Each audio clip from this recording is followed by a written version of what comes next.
अस्सलाम वालेकुम, बिस्मिल्लाहिर्रहमानिर्रहीम। बच्चों, आज जो हमारा टॉपिक है जिसके अंदर हम लोग स्टडी करेंगे cathode rays and discovery of electron, यानी कि हमारे पास कैथोड रेज, सबसे पहले कैथोड रेज डिस्कवर हुए हैं, उसकी इनके प्रॉपर्टीज स्टडी की हैं, फिर उसके बाद क्या किया गया, इन्हीं रेज को इलेक्ट्रॉन का नाम दिया गया है।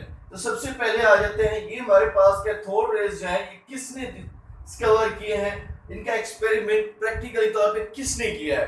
हमारे पास सर विलियम क्रूक्स जो था, इसने 1879 के अंदर इसने हमारे पास एक डिस्चार्ज ट्यूब इस्तेमाल किया। क्या डिस्चार्ज ट्यूब इस्तेमाल किया जिसके अंदर मुख्तलिफ गैसेस फिट किए और उन गैसेस के ऊपर इसने एक्सपेरिमेंट किया है। अब ये हमारे पास डिस्चार्ज ट्यूब हो जाता है। डिस्चार्ज एक ओवरऑल डिस्चार्ज ट्यूब है। डिस्चार्ज ट्यूब का मतलब होता है डिस्चार्ज ट्यूब के अंदर दो इलेक्ट्रोड्स हो, इसके अंदर 2 इलेक्ट्रोड्स हो और एक वैक्यूम पंप हो। अब इसके अंदर ये भी एक इलेक्ट्रोड है और ये भी एक इलेक्ट्रोड है। एक इलेक्ट्रोड को कहते हैं कैथोड, दूसरे को कहते हैं एनोड। हमारे पास कैथोड जो होता है उसके ऊपर नेगेटिव चार्ज, एनोड जो होता है उसके ऊपर पॉजिटिव चार्ज। और ये दोनों किस चीज के साथ कनेक्टेड होते हैं, ये दोनों बैटरी के साथ। किस चीज के साथ कनेक्टेड होते हैं, बैटरी के साथ इन दोनों को कनेक्ट किया जाता है। ये दोनों बैटरी के साथ कनेक्टेड होते हैं। अब इस वैक्यूम पंप का क्या फंक्शन होता है, इस वैक्यूम पंप का ये फंक्शन होता है कि इसके अंदर जो गैसेस मौजूद होती है, गैसेस को रिलीज कर दिया जाता है। इसके अंदर वैक्यूम पंप का प्रेशर को क्या किया जाता है, कम कर दिया जाता है, यानी कि इसके प्रेशर को किया जाता है 10⁻⁴ एटमॉस्फेयर।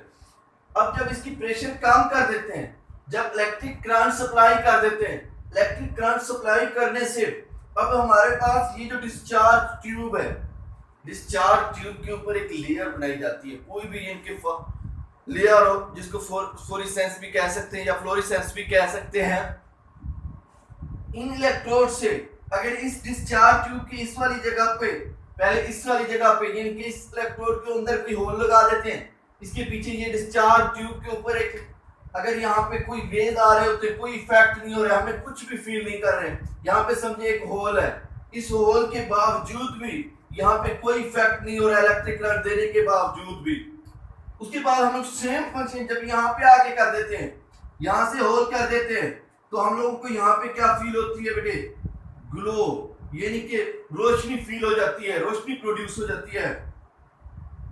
जब रोशनी प्रोड्यूस हो जाती है तो हम लोग कहते हैं कि ये क्या चीज है। तो इसकी ये जो रोशनी पैदा हो रही होती है जब डिस्चार्ज ट्यूब की यानी कि वाल्स के साथ टकरा रही होती है, जो हमारे पास पार्टिकल्स होते हैं, उन्हीं पार्टिकल्स को हमारे पास क्या कहा गया, कैथोड रेज। उनको क्या कहा गया, कैथोड रेज कहा गया। इनको क्या कहा गया, कैथोड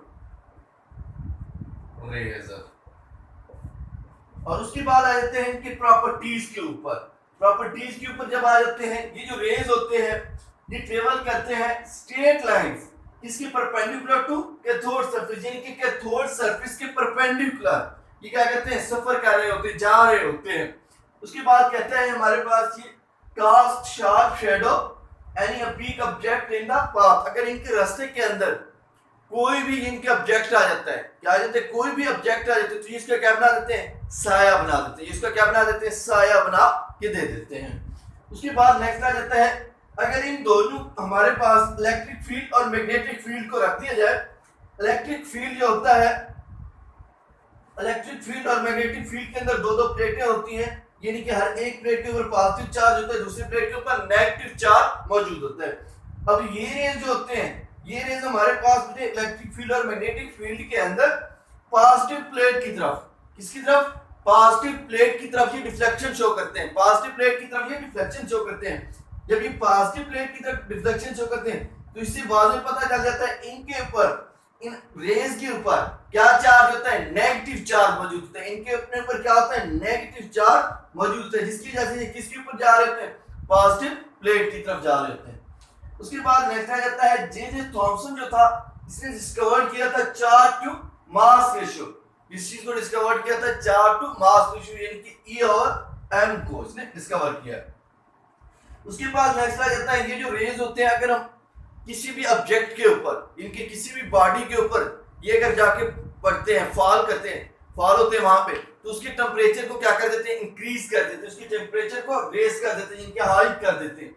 उसके बाद अगर ये रेज क्या होते हैं, अगर डिस्चार्ज ट्यूब से यानी कि टकराती है, डिस्चार्ज ट्यूब से जो ही टकराने के बाद हिट करने के बाद तो ये क्या प्रोड्यूस करते हैं, हमें लाइट प्रोड्यूस करते हैं। क्या प्रोड्यूस करते हैं, लाइट प्रोड्यूस करते हैं।